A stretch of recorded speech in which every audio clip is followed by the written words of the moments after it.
నీ ప్రార్థన నేను అంగీకరించి ఉన్నాను. నేను నిన్ను బాగు చేసేదను.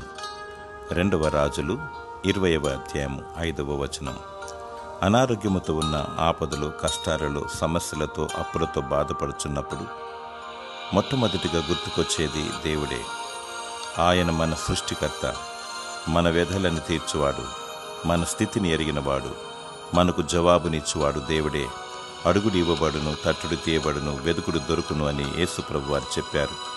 నీకు స్వస్థత, మేలు, దీవెన, సమాధానము, ఆదరణ, నెమ్మది, తృప్తిని దేవుడు నీ ప్రార్థన అంగీకరించి అనుగ్రహించాడు. దేవునికి కృతజ్ఞతాస్తుతులు చెల్లించి దానిని పొందుకో. దేవుడు నమ్మదగినవాడు, శక్తిగలవాడు. దేవుడు నిన్ను బాగు చేసి దీవించునుగాక. ఆమేన్.